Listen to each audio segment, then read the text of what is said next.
three friends coming together with their superpowers, just as Paul Rudd and Jason Segel.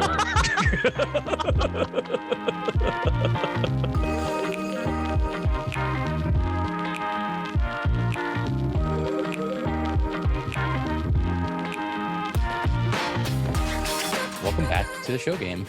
Welcome back. It's been some time. It has been 6 or more months. Oh my God. Tell us, Alon, what have you been up to in that time? Well, I have been becoming a father. That makes it sound like I've spent 6 months becoming a father. I think I spent You have 30-something years becoming a father, and now it's official. That's poetic. I like that. So naturally, that was a natural break for us. And we'll get to this, but in that time, I also watched, I think, almost 100 movies, but I have to go back and recount. Oh my God, I hope you have a list. Yeah, at the time I was off. You're not really off when you're a parent, though. So those who don't you're have just kids, you're on a different plane of existence. That is a great way to put it. So that's where we've been. And this is, I think we're calling this season 2. We are starting season 2. Season 2, episode 1. Yeah. So what do we do? Do you want to tell us? Do you want to tell us? Do you want to tell everyone what we're doing? Yeah. So it's been, as you said, you now have an incredible child, and she is amazing, and you have been home with her, with your family, and you've been watching a lot of movies. And so we've definitely been in touch, obviously, about movies and like checking in on things. But when we got to the point where we were getting ready to start again, the conversation was sort of like, how do we want to start? Because you and I have had conversations about wanting to talk about parenting movies because of your new role, and also, all of the movies that you've been watching. And what we settled on for this first episode was for us to each come up with only 5, which I can speak for both of us was hard to do, to limit just to 5. Significant to us / favorite or influential movies that we hold near and dear to our hearts.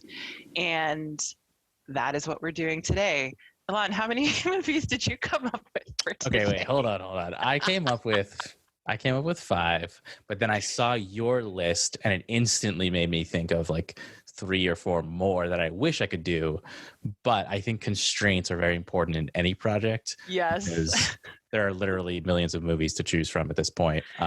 So it's so true. Yeah. And I think to add to what you said, we started off with like, what would be our top 5 movies, just like favorite.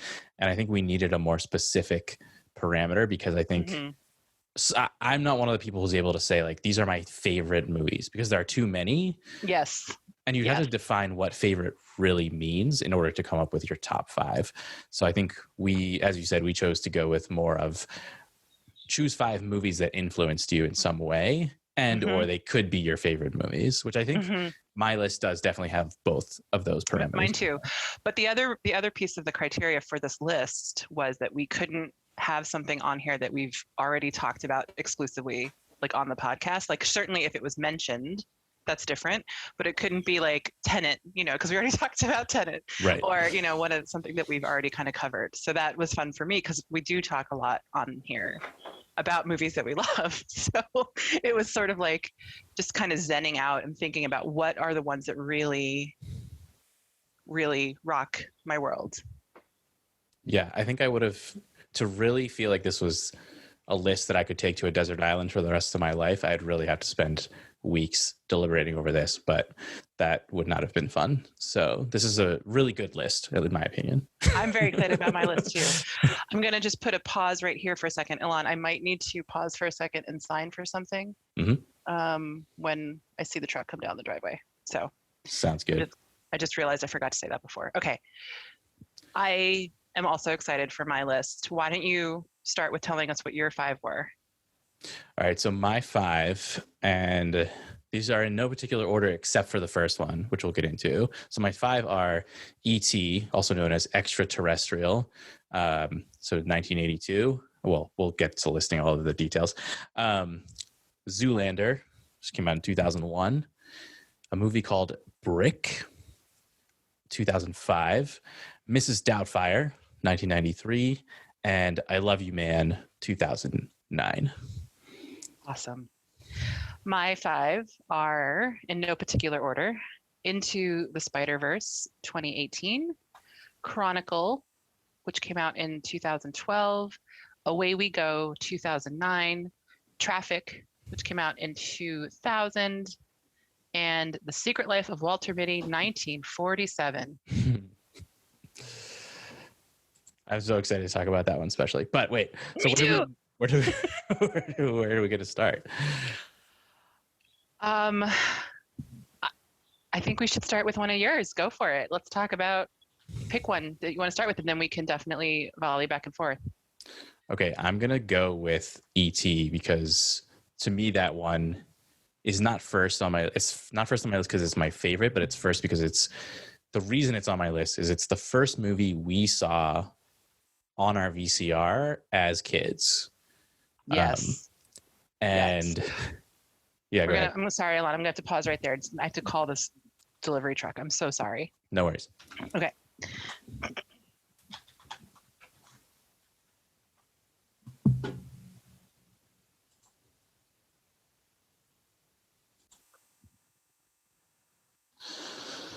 So my first movie on the list is E.T., also known as Extraterrestrial, which came out in 1982, which I saw that year, and I actually was 2 years before I was born even. But the significance, the reason it's at the top of my list is not because it's necessarily my favorite, but because it was the first movie we saw as kids on our VCR at home.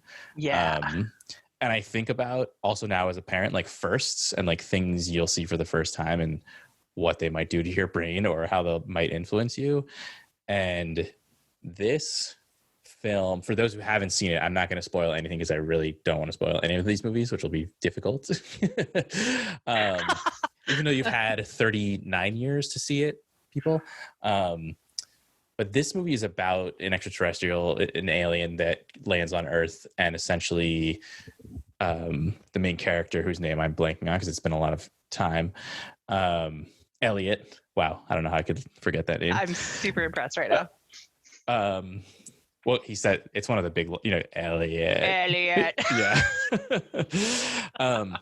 I think in hindsight, with a lot of years behind me and lots of therapy, the reason this movie really struck me, I mean, besides the fact that it's cinematography wise and the story is compelling, one of the reasons this really struck me and stuck with me over the years is this is about someone who doesn't necessarily belong where they are. And I must have been, let's say, 4 or 5 years old when I saw this, and we had moved to a new country. Mm-hmm. And the term for being someone who doesn't necessarily belong or is new in a place is an alien. And I don't know when I thought of this, but at some point I was thinking about E.T., and then I was thinking about, being essentially an immigrant. And those parallels to me were, it just hit my brain. I was like, oh my God, I was an alien at one point, and this is a story about an alien. That's incredible. Yeah. I remember all of us piled up watching that movie. Mm-hmm. And I remember, our home life was pretty chaotic because there were so many of us. And I remember one of the things that always stands out to me about that movie is it shows real family very realistically. And like it's loud and there's mess and there's like da-da-da and like people talking over each other. And I think there are only 3 siblings and they're definitely grieving. They're all dealing with loss and struggling in their own ways. The mom too. And I just remember feeling like I was seeing in some ways this sort of mirroring of a chaotic life, Mm-hmm. Mm-hmm. And they had this really funny alien who was so cute and weird looking. That is true. And also a little bit like there are definitely elements of like, I don't know that I would show my 4 or 5-year-old this film. It's a little scary. Yeah, you were young. Yeah. It's not a thriller by any means, but it's a little unnerving, maybe a good way to put it. Well, and like when they're at the end, when there's sickness and both Elliot and E.T. are both unwell. Like I remember that really upsetting me when I was a kid because I was so scared for both of them. So there was like emotional weight to these characters by that point in the film, you know? Yeah, and actually, there's a scene. Again, I try not to spoil anything, but there's a scene where there's lots of scientists and like, it's like a lot of like translucent paper hanging around because they're sort of like like a very lab medical. Yeah, thank you. There you go. Yeah, exactly. And that I actually walked into the hospital in 2020 at one point, you know, during the peak of COVID, and I was like, oh my god, this feels like that part of ET. Wow. It was really weird. I don't know why I'm laughing. It actually was not pleasant, but I think our souls are like, let's just laugh about it. Yeah, this is my nervous laughter. Yeah, exactly. Yeah. I mean, that's interesting to draw that parallel, just because as a pandemic time provider myself, I've definitely had a number of days in outside tents in full PPE, and it was very ET like. You're absolutely right. Yeah. Okay, wait, one line. I want to keep us moving because I know I want to get to all of our films. But one line you reminded me of, because you're talking about family chaos and like the very natural way that they portrayed family. There's a line where one of the siblings calls the other one. They say something like, "Shut up, peanut butter breath." "Shut up, peanut butter breath." I think that's the line. And I think one of us, like one of our siblings or us, thought the line was "shut up, penis breath." Yes. And that was like a joke that lasted, I think, for years after that. Many years. So much so that I didn't even realize what the real line was, because it had sort of taken on its own life. I think we're gonna have to go check that at some point. 100%. And we're gonna bring it back. So I'm gonna go in the theme of early influence movies first, and say, you know, you mentioned one from early years for you. So one of my formative movie experiences is The Secret Life of Walter Mitty from 1947. This is the original. I know there's a remake. I don't love the remake. I love the original. It stars Danny Kaye, who was an absolute powerhouse of a comedic and dramatic actor who could sing and dance and just was an absolute gem of a human.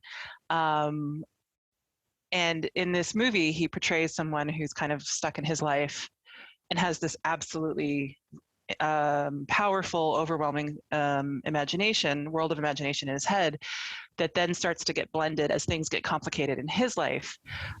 He can't tell the difference between what's real and what he's imagining. And it all kind of comes to a head. And one of our, I don't know how many times we watched that movie growing up, but it's seared on my brain as a formative experience for me, because I love watching him. He's so dynamic in how he acts and his movement and his sounds and his face. I remember at one point reading or seeing in an interview, Robin Williams references Danny Kaye as one of his influences. And you're like, you can see it. Like there's this, you know, there's this thread. And one of our sibs, hi Yaya, I told you I was going to give you a shout out on here. I thought she was walking by the way you just said that. I wish she was walking by right now. But when we were watching it years later, we were probably a little bit older, she turns to me and she's like, Ariel, your sense of humor makes so much sense based on this movie. That's amazing. And I was so flattered and also like, wait, what? But like pocket-a, right? Like it's in my head. Like that's one of the sounds that he makes in the movie. Is this so obviously when I saw it, we have a significant age difference, significant enough that when I saw it, I was much younger. Is this the film where there's one scene, oh man, how did this go? He's under the table and he's like got his hand on someone's leg, but then they go to scratch their leg and he starts scratching their leg to prevent them from realizing that he's there. Is that this film? I don't remember that scene specifically. Okay. Definitely, yes. But no, wait, I think you're right. I think it is that movie. Yeah, because he's like in a house he shouldn't be and he's hiding. Yeah. Yeah. Yeah. So I love that you chose this movie, because I would have put this on my list. When I saw it on your list, I was like, oh. I will say I enjoyed the new one with Ben Stiller. I don't even think you could call it a remake though. Yeah. I think if it had its own title, you know what I mean? Like, it was so different. I think it was just sort of like there was a similar theme of living a fantasy life, and then I think in the newer film, the sort of dramatic need is for him to live his life, Right, to actually go out. Yeah. And I don't think that actually is the theme of the original Secret Life in 1947. But what are your thoughts on that? Yeah, I agree with you. I think he was, and I think to use your term, like the dramatic need of that character is to find his own footing and to own himself in the space that he has, because he is constantly through the film, up until when he finally steps into his own space, is being berated for his flighty mind. And he has all these stunning ideas and he uses them for work to a point, because I think he works at a magazine, a newspaper. But he just isn't understood. He isn't in a space where he's understood. And then there's this woman who keeps appearing in his fantasies, and then she ends up being real, and he's just like, wait, what's going on? And so it's my vibe on it is that he's just sort of like finding the way to bring his true self out, and to surround himself with people who actually believe him. Like his mom's really nasty to him and limiting, like she keeps kind of, pushing him down. And then the initial woman that he's supposed to marry, just very controlling. And so then it's sort of like him just kind of stepping into his own skin and owning it.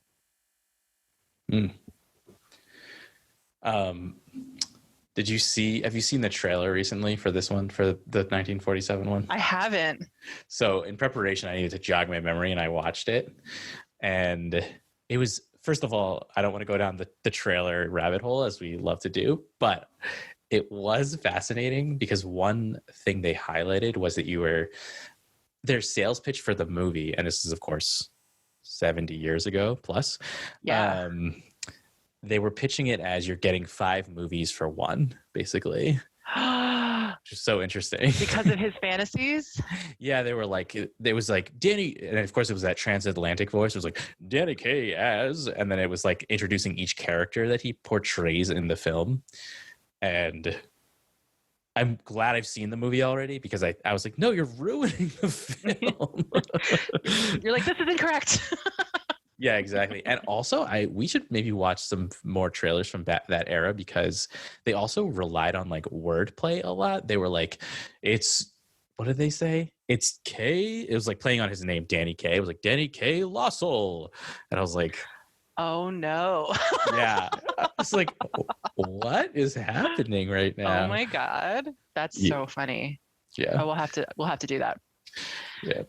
I do have to agree with you. Danny Kaye definitely influenced my sense of humor, and 100%. I did not know that he influenced Robin Williams, who also very much influenced my sense of humor. So that's a very cool connection. Yeah, I feel like it was like in an interview, or like he was talking about his childhood and like watching Danny Kaye movies and like loving and like imitating him, and I was just like, wait, what?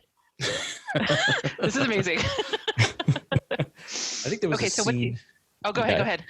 I was just going to say, this is because there's a natural bridge here to my next film, but I'll get to that in a second. I was going to say Danny Kaye in Singing in the Rain, the scene where he is singing Make 'Em Laugh, like that.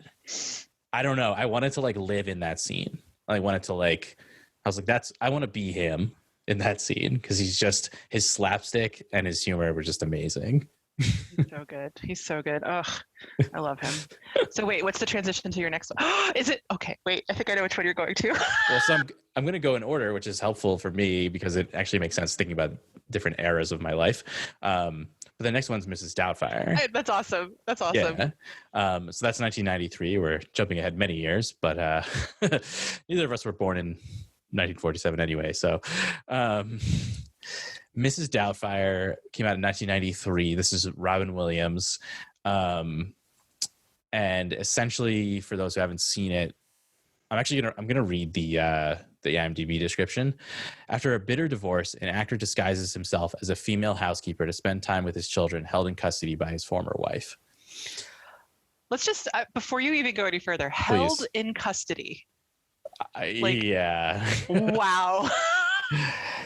So let's go in that order. Let's just go with that, because we can get to like how great Robin Williams is and all that. Yes. I had said to you recently Oh wow, we rewatched it recently because we love this film, my wife and I.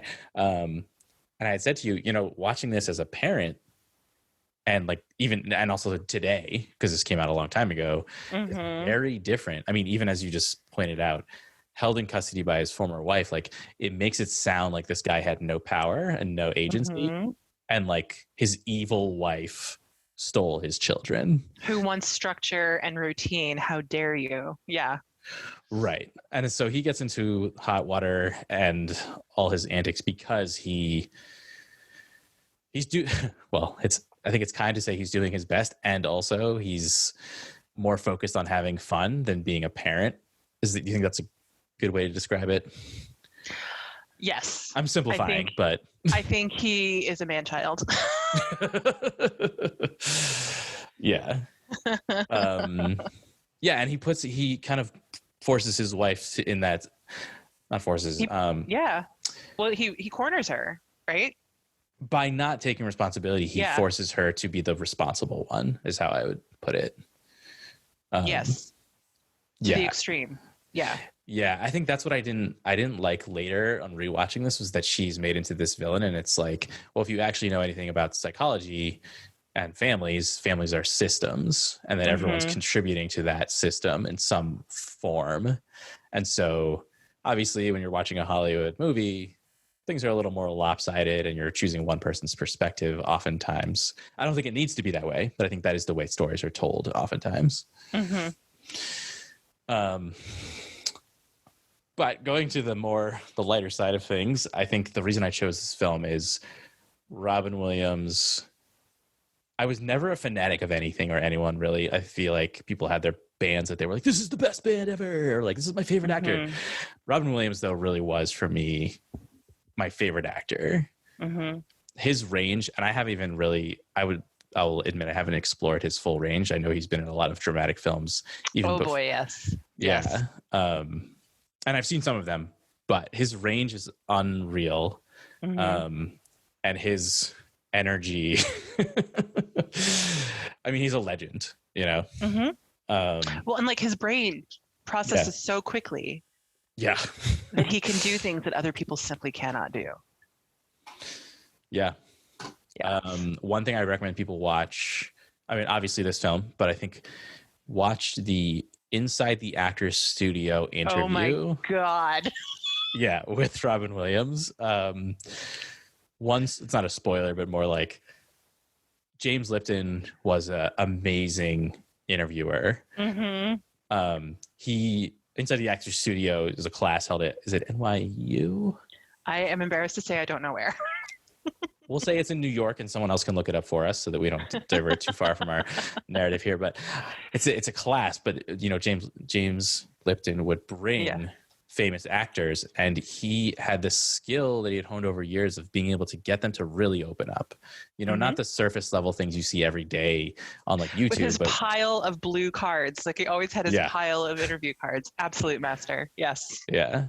And I mean, it's so much so that it became this like this legend of like, oh, you're gonna cry if you go on this show with him, or you're gonna share something that you weren't anticipating that you were gonna have to share. Right, exactly. You get to see like these actors as real people.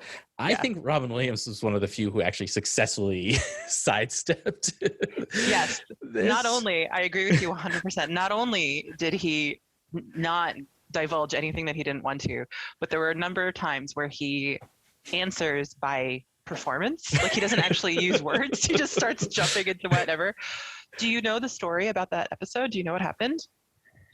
I don't, but I'm going to say something before you tell us that story. Yes, go ahead. Which is what you just said just struck me so much, because I think that is something about who I used to be, was that being able to sidestep difficult situations with humor was something I really loved about Robin Williams, but also used in my own life. And I think it has its place. It can be a strength or a weakness. So, yeah. No, I agree with you. And I think I have that too. I think I use that as a deflection when I need to, for sure. Yeah.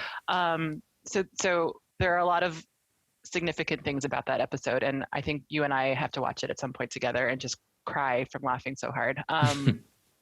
There was a person in the audience who had a very distinct laugh. And he, at one point, he's just so smitten with a laugh, and he just keeps like he would do something, and then she would laugh, this person would laugh, and he would just be like, you know, like look at her, and then at one point he was like, you know, oh my gosh, you just have the best laugh ever. But what also happened, there are a lot of things that happened in this episode, but somebody had to go to the hospital. They were rushed to the hospital because they laughed so hard they ruptured their spleen. Oh my God. Which is, if for those of you not in the medical world, is pretty damn serious. Like, it's like you have to be seen. But they were laughing so hard and like, you know, kind of crunched over on themselves and like had to go to the hospital. I'm like not surprised. No. Having been to enough comedy shows in my life to leave saying, wow, my face really hurts. I could picture the extreme version of that. But it was like an hour and a half of Robin Williams just free forming. I would have peed in my pants at least twice just from laughing so hard if I had been there. Yeah. So this is good. I like these shifts because now you talked about Mrs. Doubtfire, which is a movie about family. My next one is also about family. So I think we should try to see if we can keep this organic transition thing going. Love it. Away We Go is a movie from 2009, and it's the cast is truly phenomenal. The main players are Maya Rudolph and John Krasinski, and they play a couple who are expecting their first child and find themselves at a crossroads where they're just kind of like, where do we want to raise this child? Because they were initially living right near his parents, who are amazing characters, who were played by Catherine O'Hara and Jeff Daniels. And they're like the most self-centered, selfish people ever. And they're like, well, we're going to move to Europe now. Or I forget where it was. And the son and the girlfriend are like, we're here, but we're having a baby. Like, what's going on?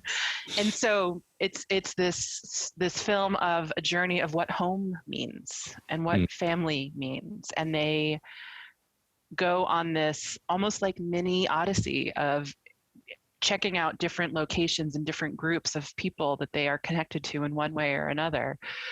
I'm getting shivers just thinking about it.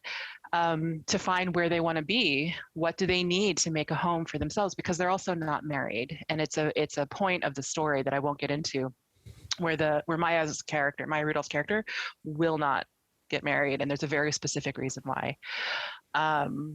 And so it's all about these two humans trying to figure out what they need to make a home. They already have all the love, but what do they want for their space to make this home? And for me, when I first saw this film, I was a couple years into my relationship with my now husband, but we were dating, and we were kind of in that space of trying to figure out what we wanted as we moved forward. We had decided to have a future together.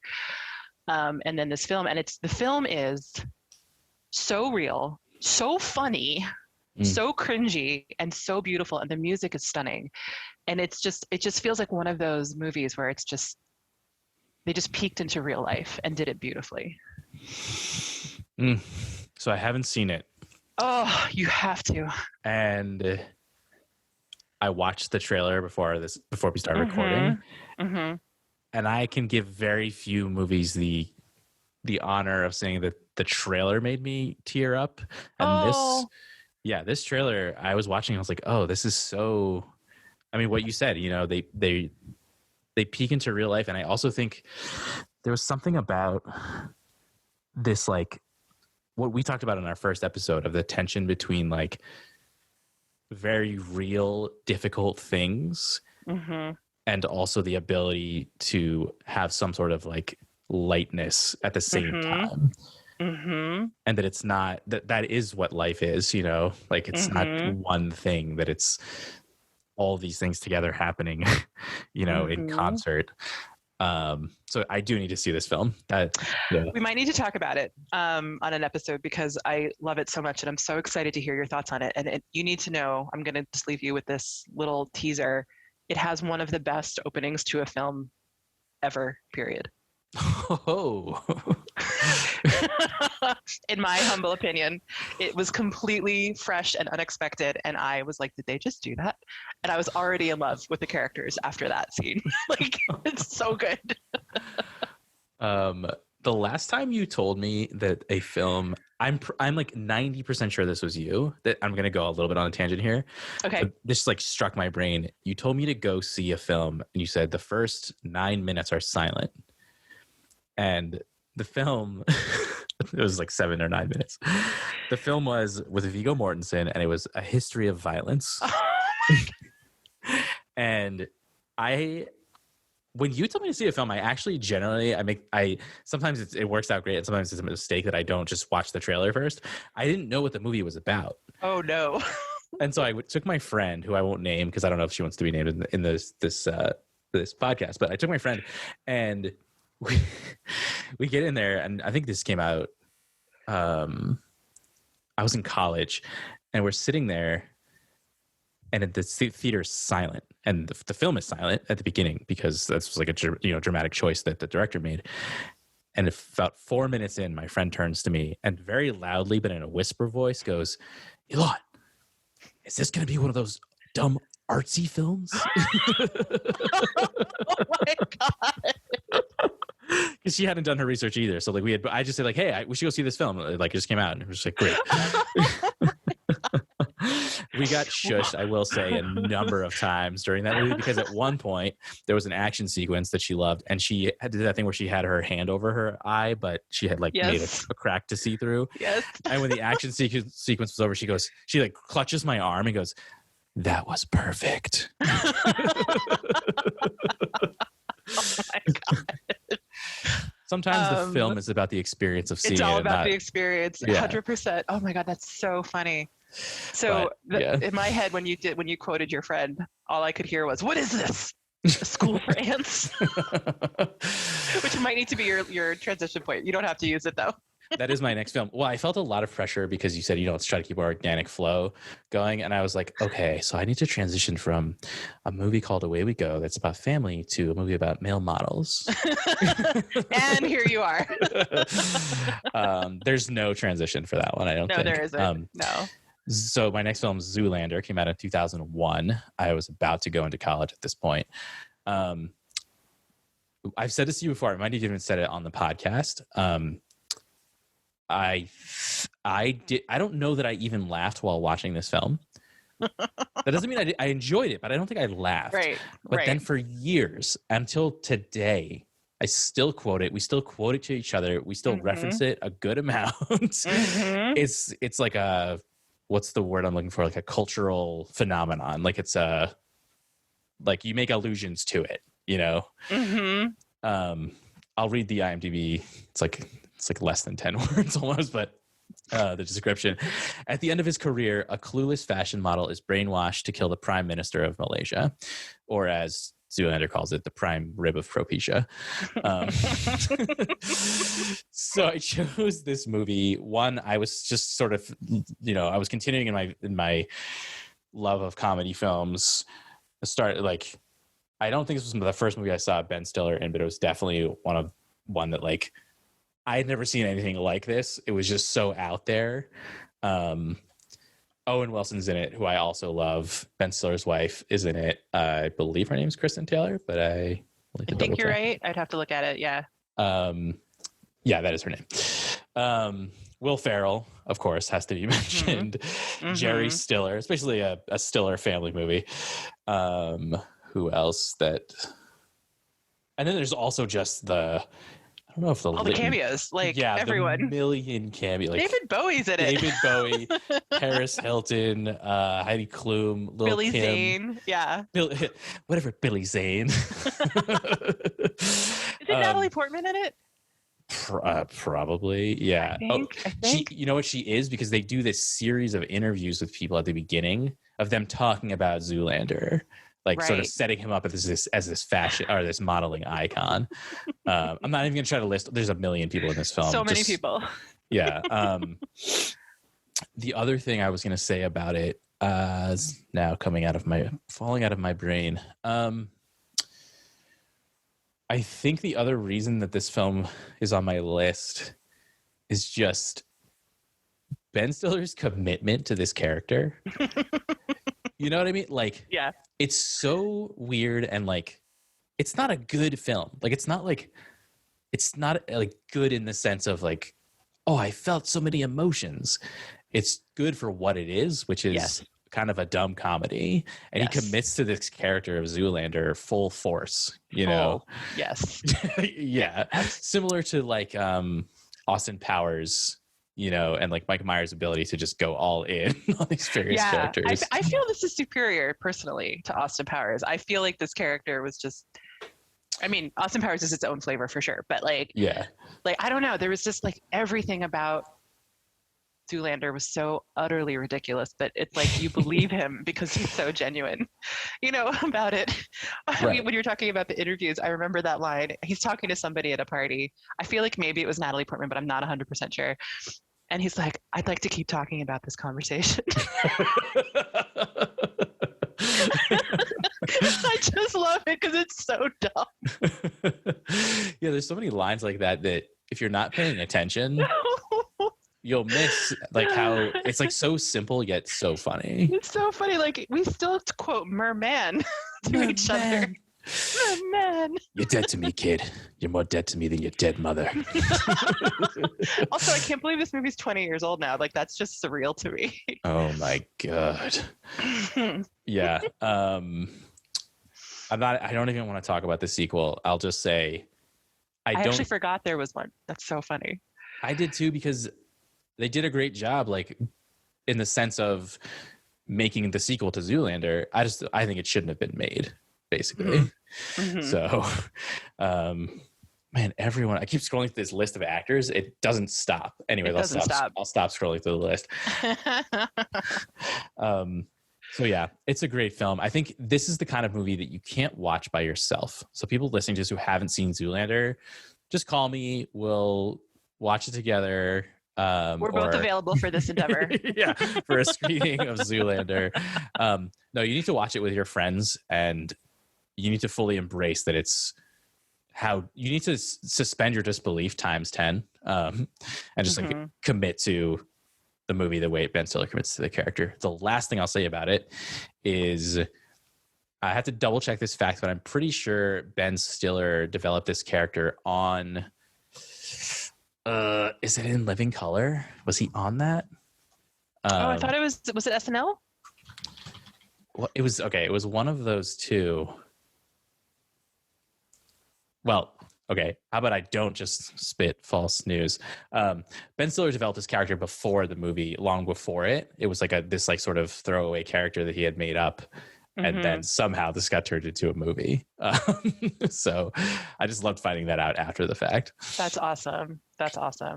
Yeah. I don't know. I'm looking at what I have left for mine. Yeah, good luck transitioning from that. I don't think I can. Traffic. I don't think I can. Yeah, right. You know what? I'm gonna switch over to Traffic because of it's close in time of when they were made. But so Traffic was done was filmed in 2000, and it is a story of drug trafficking and all of the different levels of destruction that it has, and all of the different ways that it can infiltrate life. And this was the movie we were talking the other day, and I was referencing that one of the movies on my list used color, used filming and how and the lighting to really differentiate different storylines.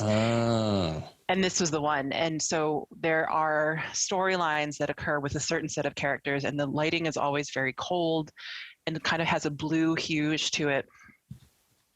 And then there are stories that are in much lighter, softer yellows and oranges, and it's very clear, like, you know which story you're in based on the lighting, and that and it's incredible. And the cast is absolutely incredible. Michael Douglas, Catherine Zeta-Jones, Benicio del Toro. I could go on. Benicio del Toro was the first. Don Cheadle. Oh my gosh, Don Cheadle. Oh, mwah, chef's kiss.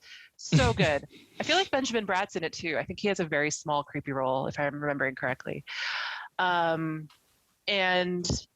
this was one of the first roles that I saw Benicio del Toro in, and thus began my love affair with this incredible actor. And I remember watching him in an interview talk about, there's a very pivotal scene in the film where something really, really awful happens to his character. And he was geeking out in this interview of his process for what the character needed to do after this really, really bad thing happens. And watching his passion and how he was just figuring out how this character needed to walk was just absolutely nerd-tastic for me. And I love his character in the movie, and he has to grow up very quickly and very harshly. And there's all of these intertwining storylines, and there are some people that never meet but deeply influence each other. And it was just a master play of storytelling and the visual use of angles with the cinematography and like the coloring and the lighting, as I talked about. It's just a feast. It's also incredibly intense. It's not a light and fluffy story. There's very few things about drug trafficking and drug use that are light and fluffy, but it was an absolute powerhouse of a story, and it just always stands out as one of my favorites of all time. Sorry, what were you gonna say? I was gonna say, so I haven't seen it, but if you were gonna tell me what makes this stand out from like other movies of its kind, what makes it stand above or like stand out from those films? There's no romance anywhere. There's no glorification of any of the process that anyone's dealing with. It's incredibly real in its portrayal of what people are doing and why people do what they do. And there's something very almost gritty. And I'd have to look at the background info on the filming, but the cinematography itself, it just feels like you're in it. It doesn't feel like you're watching it. It feels like you're in the room with these people. And there's like this one scene that's incredibly disturbing where something is happening and your angle with the camera is almost like you're experiencing it. And it's a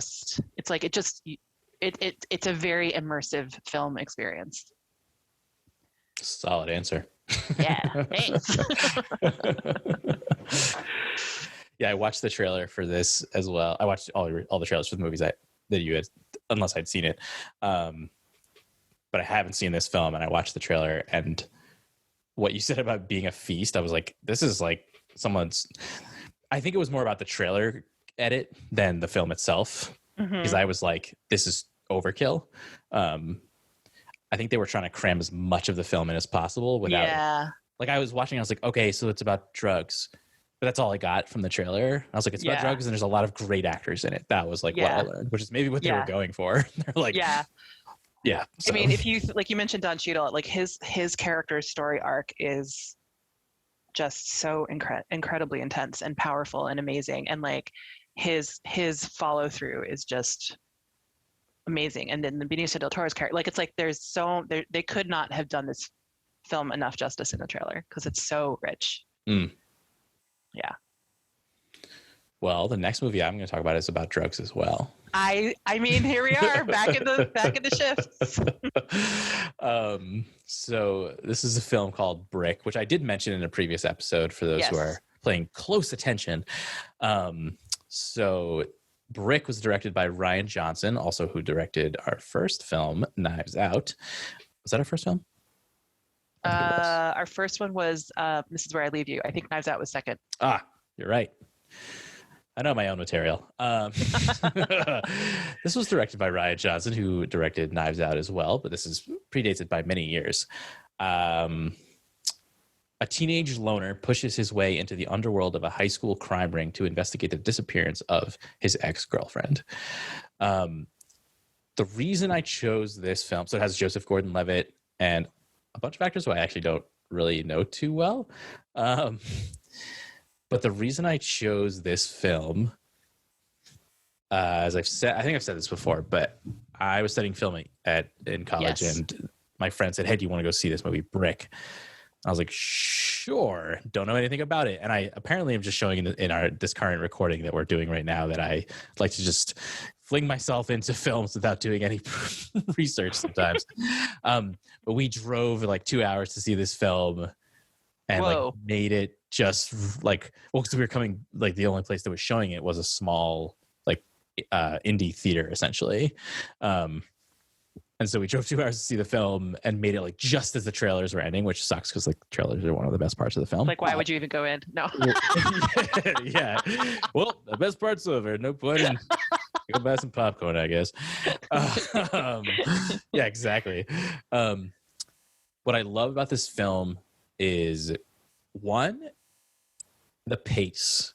It's not like it's pitched as I think as an action film, and it is somewhat action, but it's not paced like boom, boom, boom, boom, boom. Like you know, it's not about action sequences. It's about the story, and it's about this character. And I think the other things I liked, the cinematography is amazing. It's just it is beautiful to look at. And then thirdly is just the characters are clearly very thought out, and they're Joseph Gordon-Levitt's character is, I'm searching for the right word, like, or the right words, like eccentric and kind of a loner, and you can't quite figure him out, like what his motivation is necessarily, because yes, it's to find what's going on with his ex-girlfriend, but it's not like his personality. You're just kind of like, whoa, what's going on with this guy, versus like very straightforward, oh, he's like a tough guy, you know what I mean? Like so this also, I mean, this came out at a time that I was studying film, and it was one of the few films I've seen that had this, it had an indie feeling to it without feeling, how do I say this without shitting on indie films? It felt like they had not a very huge budget, but I didn't know it from watching the film. Like it wasn't a distraction when you were watching a film and you're like, oh, they just like couldn't afford to like make the color nice or to like find a good location for this scene. You know what I mean? So this was formative for me also because I was simultaneously like making films in college, and it exposed me to, oh, what can be done with very basic things while still making a beautiful story and having beautiful cinematography. That's awesome. I feel like I need to watch this one again because I don't think I was as savvy about film, or maybe I just wasn't in the right frame of mind when I saw it, because I just remember being really distracted by all of these teens making really bad decisions. And I was like, where are the parents? Like, what's, you know, the suspension of disbelief of, you know, this underground thing, crime world. And it wasn't a reflection on the actors or the right, everything. I agree with everything you said. I just remember being really distracted by this, because I think there's one scene where there's like a parent or someone yells down, like, and it kind of pulled me out of the dark, you know, and I was just like, wait, where are the parents? You know, like. That is a really good point. And I do definitely have some criticisms that I can throw in here. One, my friend who I went with pointed out that some of the like, it was not a great, not soundtrack, but like the audio production. There was like a repeating loop that they used a lot for like tension scenes, and that felt a little haphazard. And I do agree with you. Like they throw you into this world. I don't know. It feels almost to say like there's the underworld of a high school crime ring. Right. That's giving it a little too much credit, actually. Like, I don't think that Rian Johnson succeeded in creating a world, which I think you can say about other films. You can say that even about his other films. I don't think he created a world in the sense that they've like, But it's also interesting to think about when this film was in relation to his career, right? And it sounds, like thinking about his stuff later, this is almost like a warm up, right? Like it was like like a building up of his skill set. But yeah, I do remember that sound loop though. Like it's been years since I've seen this movie, and I do remember that. It's so funny. That was his goal all along. He's infiltrated my brain. Exactly. Do you have anything else about Brick? No. I just want to see what you're going to do to transition to your... Yeah, well, young adults, baby. I'm going to talk about Chronicle. know. So, Ilan, have you seen Chronicle? No, but I watched the trailer and now I have to see it because it Oh looks my really god! good. Oh my god! Oh my god! Oh my god! Okay, so I'm not gonna do spoilers. I'm just gonna give the layout because I am actually incredibly excited for you to see this film if you haven't. Nice. So the premise is there are three friends, high school friends, who happen upon something extraterrestrial and acquire powers from it. What you need to understand about how this was portrayed is that they have a camcorder.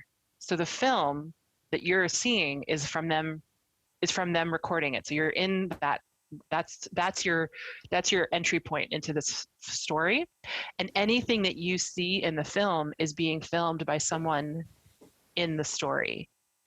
And as things evolve through the story itself, one of the characters acquires the skill through his powers to levitate the camera so that it becomes something that's kind of floating near him and gives you the sense of somebody is filming it, but it's actually him filming it, but his hands are free.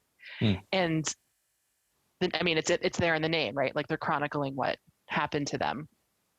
But that's how they handle a lot of the filming in the story. And I remember watching this and just geeking out, like losing it, because I was like, it's so subtly done and so creatively done, but it also helps you. You're pulled right into it with them because of how they filmed it. And it is the story of what happens to these three individuals after these powers present.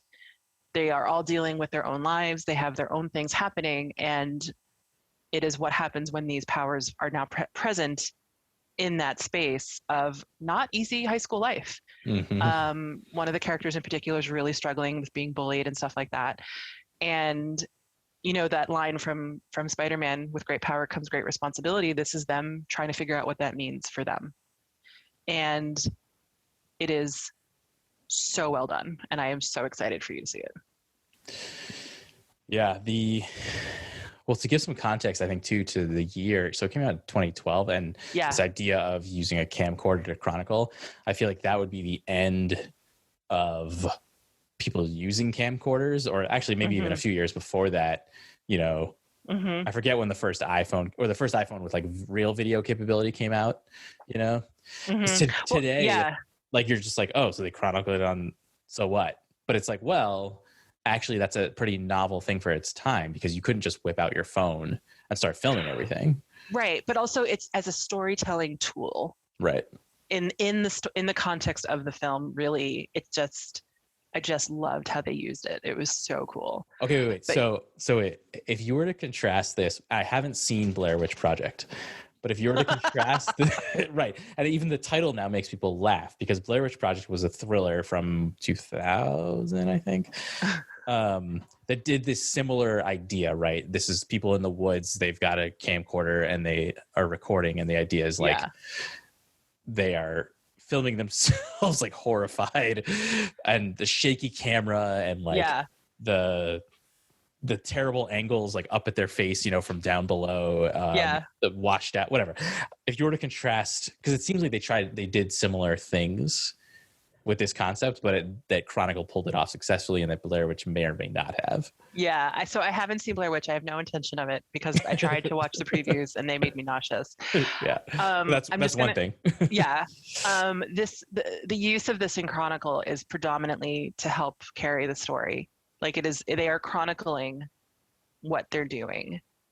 And my impression of what I've seen of Blair Witch and what I've heard about it is that it was a tool for horror. Like I didn't feel like I understand that what you're saying about the parallel between using the cameras and like the self-recording. I just feel like the stories are so different, and one of them is a lot richer, and the other one was really just kind of trying to scare people. And that's my take on it. But I haven't seen it, but I also won't, because I've had enough people tell me about it that I'm like, I would not sleep for 3 days if I saw it. Mostly from the nausea, and then some from the fear. Yeah. Right. Okay. Follow-up question, but not about that. It's a different question. I'm looking at the Chronicle. I almost called it an album cover, like the cover like the poster. It's Mhm. Chronicle, and it's them three on the top of a roof with the Seattle. Looks like the Mhm. what is it called? The The needle?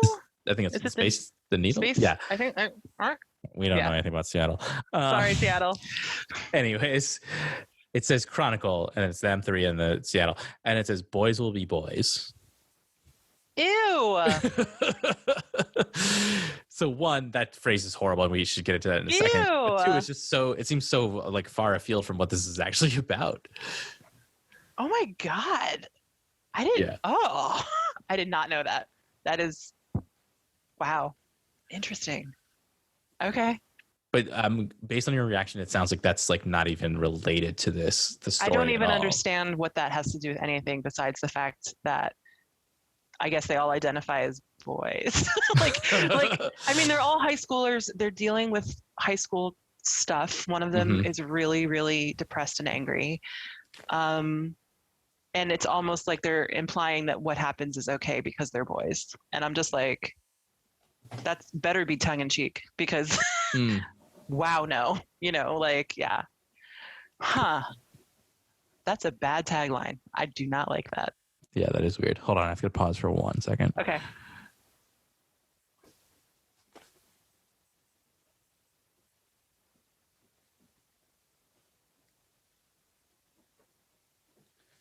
Okay, sorry. It sounded like there was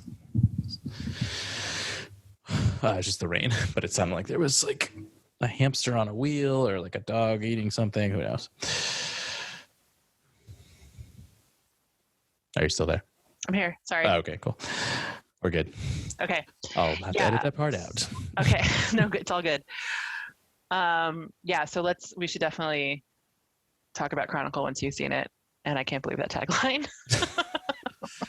I do think one thing that's interesting that I think about is power and how, I mean, at this point, superhero movies are not rare at all. I think the ones that do superhero, and I know the Chronicle's not necessarily about superheroes, but the films that do justice to this are taking what already exists, like you were saying, right? Like everything that comes with being a teen or everything that comes with being a human. And then what happens when you have more power or you have less power? Because that's true whether you encounter aliens or not, right? Like, yes, we all have different levels of power status depending on what context we're in or where we are, or, if you're a teen or an adult, all these different kinds of things. So I think that when they focus on the story and they focus on the human element of it, they succeed in a compelling film. I agree with you completely. And now I'm even more excited for you to watch Chronicle. Nice. Well, all right. Let's talk about your last one. 3 friends coming together with their superpowers, just as Paul Rudd and Jason Segel.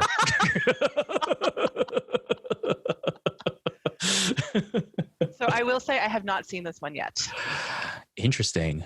Okay, so the next one was I Love You, Man. It came out in 2009. This film, I chose this because at the time that this came out, it was one of the few films that felt like it was successfully straddling the line between drama and comedy. Okay. Like more focused. It's definitely a comedy film. Like that's not a question. But it was a film where I gave a shit about the characters, but I was still highly entertained. Also, I love Paul Rudd. Like you just see him in interviews in real life, and you're like, I want to be this guy's friend. Yeah. Oh, 100%. He just seems like the kind of person you'd want to hang out with. So watching him in a film is always so much fun. And then I guess on a personal note, the reason I chose this film, I think I really related to his quandary. So let's see if this describes it. So I'll read the description. Okay, wait, I don't relate to this, so I'll clarify in a moment after I read this. Friendless Peter Clavin goes on a series of mandates to find a best man for his wedding. But when his insta bond with his new BFF puts a strain on his relationship with his fiancée, can the trio learn to live happily ever after? I don't think this is the best description. the piece I related to, I definitely have friends. Just to clarify. Right. But I think they didn't, this is, again, these are always written with the fewest amount of words possible, which doesn't do it justice. The piece I related to was actually that he tends to have more friends who are females. And that I definitely related to. I just, generally speaking, like feel like I was more friends with female identified people in my life. And that drew me into the story, that this was sort of his dramatic need, was to like figure out, well, what does it mean to be like a cisgender dude, I guess, who wants to have male friends, but also isn't into being like super macho or like, you know what I mean? Like an alpha male that you just want to have guy friends without it being like a swinging your dicks competition all the time. And I actually, now that I think of it, I really enjoyed watching that play out. The vulnerability between Paul Rudd's character and Jason Segel's characters. And just seeing how that played out, and then the tension, in there. There's also just a lot of great lines from this film, but since you haven't seen it, I'm not going to quote it at you because that's obnoxious. So, well, I mean, I'm curious. I guess I was hesitant with it because I feel like around that time there were a number of films, I think Jason Segel was in most of them that I'm thinking of, that just the gross factor with the comedy was too high for me, and I just assumed that this would be one of those. And I was like, I don't have the capacity for this. But it sounds like maybe not. That's not the issue. That's a good question. I'm trying to think which gross factor films. Like Forgetting Sarah Marshall.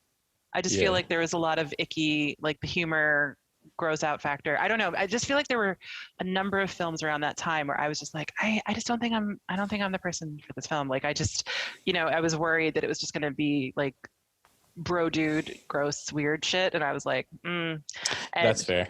Based on the title of the film, I would see why that would be your assumption. That what I like about it is that it's like, I'm not sure exactly what you mean, so I don't want to like pitch it too hard in that, saying like this is a progressive whatever like feminist film by any means, but I would say it's not in the same ilk as like Forgetting Sarah Marshall or like other. Jason Segel is also not the protagonist. He definitely brings some amount of like, whatever, I'm just like being me. But it's more about Paul Rudd. Here's how I would say it. Jason Segel is very much the character foil. Okay. To Paul Rudd's character. Okay.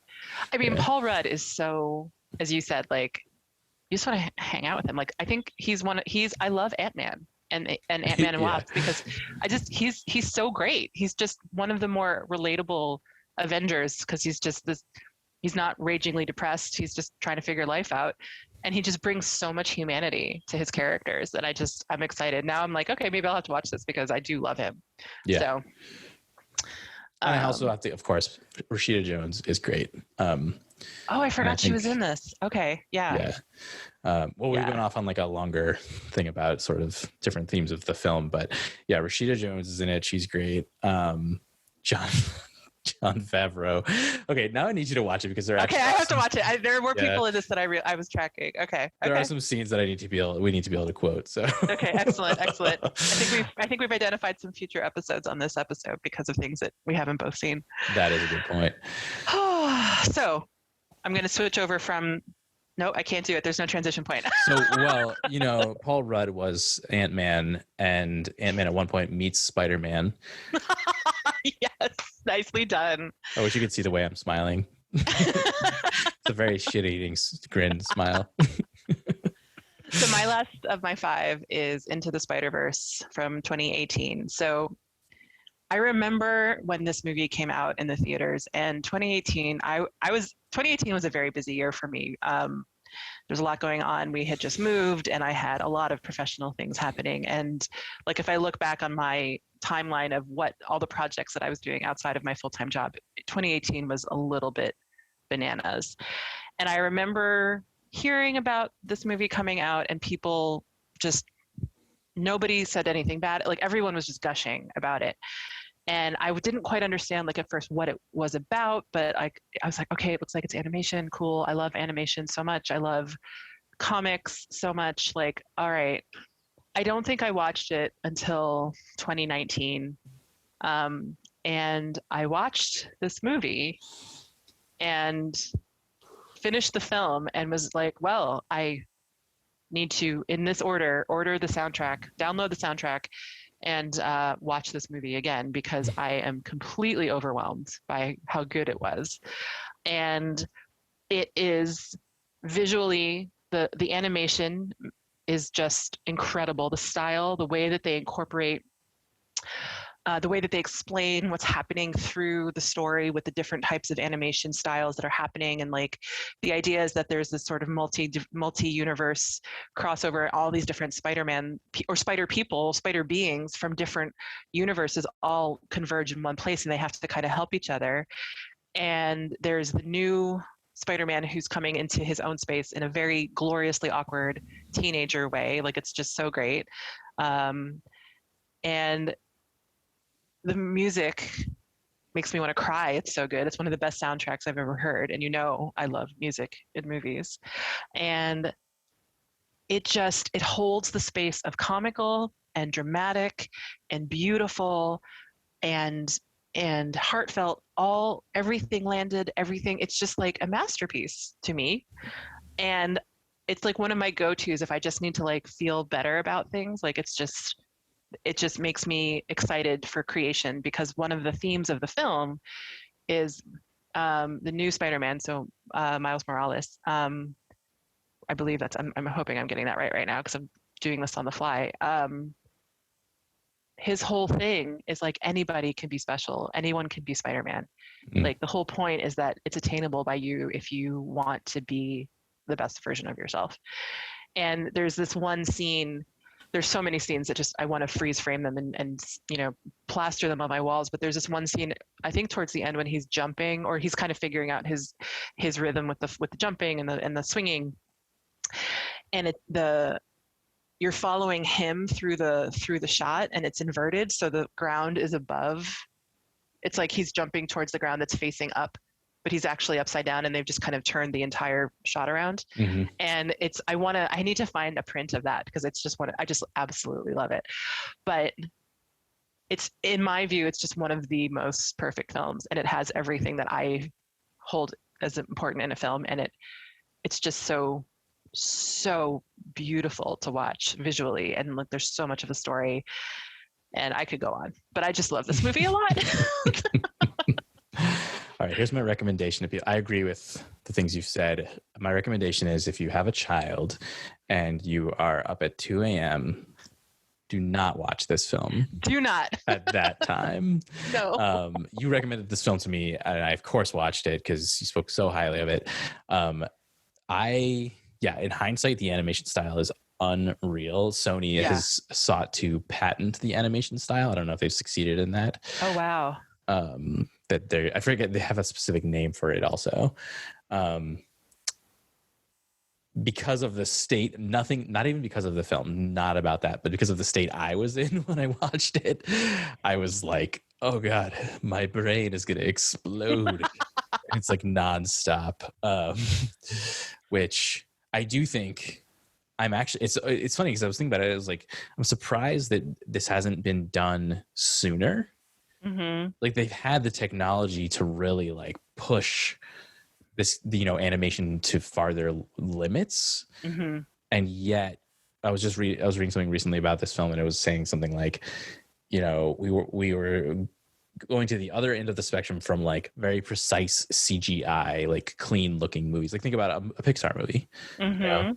Like, this film still honors, having the shot framed up properly, so to speak, this animation, but it doesn't give you like the clean look that you want all the time. And you really feel like Spider-Man is in New York in this film. I'm trying to remember now. Mm-hmm. You really get that feeling of the city, like the urban feeling of like, it's very busy.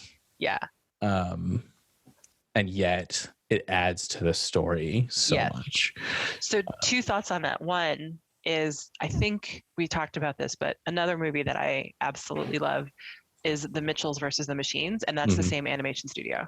Mm-hmm. So you can see it, like when you watch Mitchells, you're like, yes, this is a very similar idea. But what you're describing, what they said about the animation style reminds me a lot. So back in the day, I was briefly an art major and in college, and I took a lot of art history classes, which I absolutely loved. But Renaissance is considered the peak of sort of art skill, right? Like they reached the point where they had perfected how to create art that looked real. And then from there was this movement away from like of evolution of art into more abstract places. And if you look at the timeline of the kind of art that came out after the Renaissance and moving forward into like the more current things, that's when there was more expression beyond just trying to replicate what we can do. And that reminds me of what this studio is doing with art, with animation. It's like, we've got the skill, we know what to do. Now we want to evolve from there and see what we can do with it. And that, I just think that's really cool. Mitchell's vs. the Machines is also masterpiece. Yeah, I think love that movie. The thing that both these films do, that they do well in both of those films, in Into the Spider-Verse and Mitchell's vs. the Machines, is that while there is a lot going on, they know how to have a moment land, both just in sound and in visuals. And there are times, like you were describing that freeze frame from Into the Spider-Verse, there are times when the visuals take a moment to breathe, you know? Yes. And there's said. Space. Yes. Thank you. And then they go back, and then it's go. Yeah. I just remember all of my senses just being absolutely gleeful with Into the Spider-Verse. Like I was just like, I'm being bombarded with sound and visual and story, and I don't want it to stop. Like this is so rich for me. And that's one thing, like there are certain movies that I don't give a shit about watching in a theater. Like I Love You Man, like whatever, I don't need to see it in a theater, versus I wish I could see Into the Spider-Verse today in a theater. Yeah. Oh my God. I would love that so much. I would actually maybe do that for my birthday, just so I could have that experience, because I love that idea. So in our other episodes, we always end with the ending. And so for this one, we were talking about... We've got 10 endings that we need to end with. We have 10 endings. So let's get started. So we're going to run through... No, I'm just kidding. Thinking about your films, your 5 films, or even one of mine, if that speaks to you, thinking about these, can you think of one of them that has a component to the ending that really stood out to you?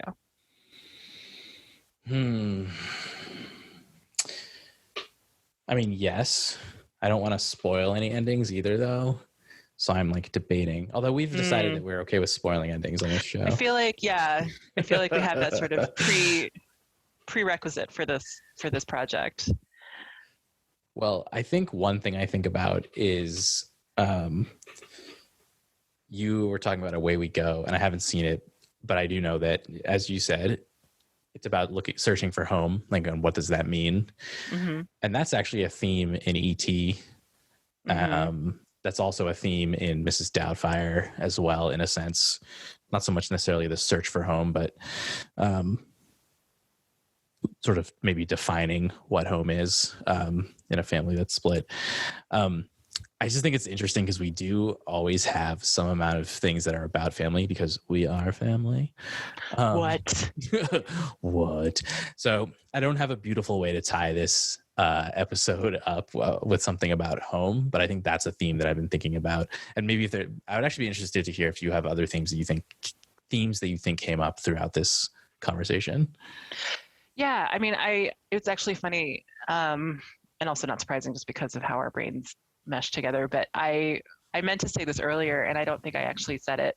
One of my favorite parts about Mrs. Doubtfire is that last sequence where Mrs. Doubtfire has her own show, and a child has written into the show and is talking about how her parents are getting a divorce. And Mrs. Doubtfire talks about how families can come in all different shapes and all different ways, and how it doesn't mean that that the kids' parents don't love them anymore, but it just means that that's what the family needed. And I absolutely love that part. And I remember when I was younger, it was very upsetting for me because my parents divorced, and it was necessary. and needed. And then I think about the movie Away We Go and how the theme of family and found family and chosen family comes up into play, and also what we all bring with us from our families of origin. And I think I could do it with all of your films, but I'm realizing, looking at mine, family plays into all of them, right? Like there's constructs for Walter Mitty, who is pushing against his mother, and then Traffic, there's this very intense storyline with somebody whose daughter gets pulled into drugs and just trying to save her, and his desperation. Chronicle is a little bit chosen family around the three friends, and also what they're all fighting against. One of them has a pretty bad home situation. Into the Spider-Verse, finding your chosen family coming from where you are, I could go on. It's just like it feels like there's a general theme of that. And I didn't realize it until just now. For endings purposes, I'm going to say this and I'm not going to give anything away. The ending for Chronicle is one of my favorite endings of a film. You're like the best person to, like, they don't even need trailers anymore. They just need you to talk about the film. You're like, yeah, it's just a great ending. Oh, okay. Well, now I have to fucking see the movie. Well, like, you and I have been talking offline about like sex education, which we will be talking about at some point on this podcast. But I've been like dropping thoughts on this without saying anything about the episodes, and you're just like, this is great. You're like the best promoter for this, because I have no idea what's going on. But the ending of Chronicle is one of my favorites because it's it's a quiet ending that implies a beginning, and I love how they did it. Oh, I don't have all day to watch films, but now I have to watch. Good God. Okay, here's how I have a solid way to end this episode. I'm ready. Which I think that was a great. Also, I like that you said that about Chronicle, and now I have to watch it. My way that I think we should end is with a challenge to the listeners, people who are to our listeners, which is, what are 1 to 3 films that were influential in your life? Yes. And you can interpret that as you will, because you've heard now 10 films that have influenced us. Yes. I think it's a very fascinating exercise because, for many reasons, but one reason being that you can sort of explore your own life through these films. And you can also think about, well, who was I when I saw this film, and why did it impact me? Mm-hmm. And is it something that you feel like you would want to watch again, or is it just that it was a part of that chapter of your life? Like I love thinking about that. And we are excited to be back. This is going to be fun. We're going to be doing these again, and I'm psyched, Ilan, to be doing these again. Me too. I'm psyched for the no promises but prospect of also going in person to a movie theater. Yes. So yes, I hope we can make that happen too. I think we can. Thanks for joining us, everybody. Thank you for listening. Tell us your 1 to 3 movies also, tell in us some what they form. are. I don't know how, but wherever Yeah. this is posted. Yeah.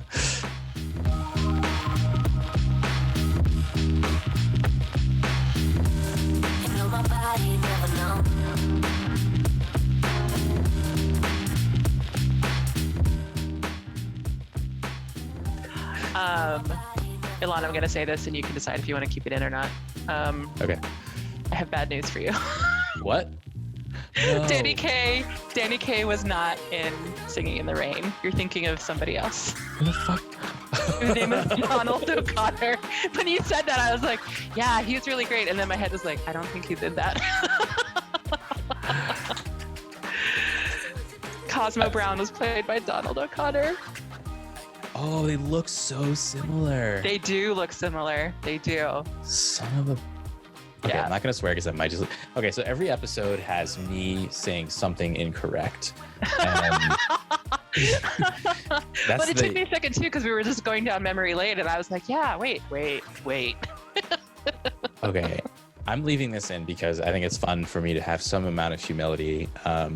So listeners, you can go look up what Danny Kaye looks like, and you can go look up what Donald O'Connor looks And like. appreciate how this is an honest mistake to make. But just note that Cosmo Brown, Donald O'Connor, in Singing in the Rain, his photo appears to be him as a child, either that or he's a very young-looking person. Yeah. So make sure you look up a photo of him when he's older. Yeah. That is, I want to say it's embarrassing, but at this point, I'm pretty used to making a fool of myself, so it's fine. Whatever. We also have seen so many movies, there are going to be crosswires. Like, it's okay. Yeah, exactly.